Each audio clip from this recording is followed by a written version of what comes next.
उस समय की बात है जब भगवान शिव के पास कोई वाहन न था।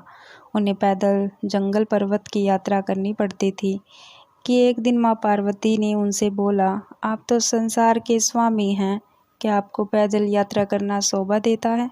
शिव जी हंसकर बोले, देवी हम तो रमता जोगी हैं, हमें वाहन से क्या ही लेना देना, भला साधु भी कभी सवारी करते हैं।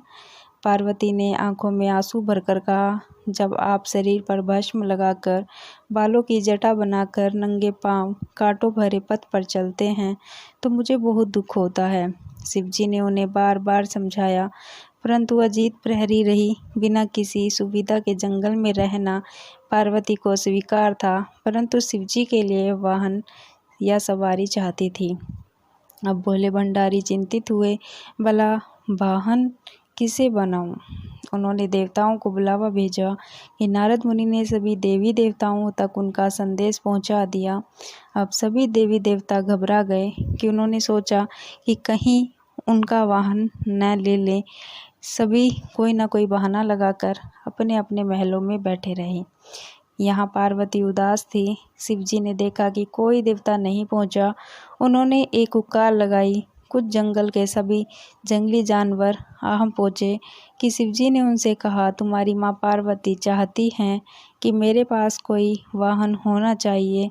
हाँ बोलो, कौन बनेगा मेरा वाहन?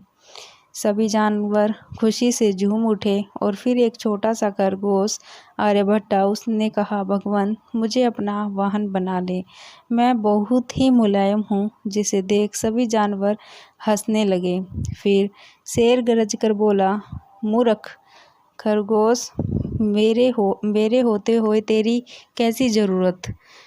तब आकर शेर बोलने लगा कि खरगोश चुपचाप जाकर कोने में बैठकर गाजर खाने लगा। फिर से हाथ जोड़कर बोला, प्रभु मैं जंगल का राजा हूँ, शक्ति में मेरा कोई सामना नहीं कर सकता, मुझे अपनी सवारी बना ले।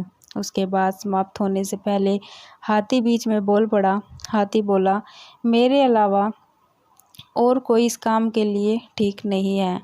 इस गर्मी के मौसम में मैं अपनी सूंड में पानी भरकर आपको ला सकता हूँ। तभी जंगली सूअर भी बोला कि मैं किसी से कम नहीं हूँ। मैं अपनी थूथनी लाते हुए कहने लगा, शिवजी मुझे भी सवारी बना लें, मैं साफ सुथरे रहने की कोशिश करूँगा।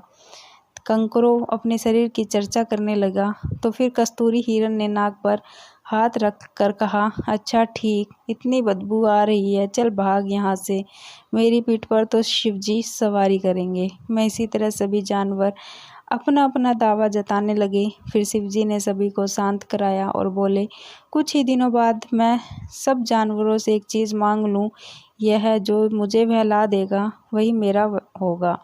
नंदी बैल भी वहीं खड़ा था कि उस दिन के बाद से वह छिप छिप कर शिव पार्वती की बातें सुनने लगा। घंटों भूख प्यास की परवाह किए बिना पक्षपात तथा एक दिन उसे पता चल गया कि शिवजी बरसात के मौसम में सूखी लकड़ियों की मांग करेंगे, तो उसने पहले ही सारी तैयारी कर ली। फिर कुछ दिनों बाद बरसात का मौसम आया, सारा जंगल पानी से भर गया था। ऐसे में शिवजी ने सूखी लकड़ियों की मांग की तो सभी जानवर एक दूसरे का मुंह ताकने लगे।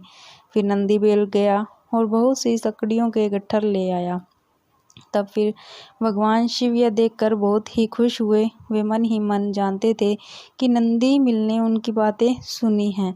फिर भी उन्होंने नंदी को वाहन के रूप में चुन लिया। इस प्रकार नंदी बैल भगवान शिव के सवारी बने और फिर सारी जानवर उनकी और माँ पार्वती की जय जयकार करते हुए लौट गए। तो दोस्तों, उम्मीद करती हूँ आपको यह वीडियो पसंद आया होगा। पसंद आया हो तो इसे लाइक शेयर ज़रूर कीजिए और ऐसे ही ज्ञानवर्धक वीडियोस के लिए हमारे चैनल को सब्सक्राइब ज़रूर कीजिए। जय श्री महाकाल।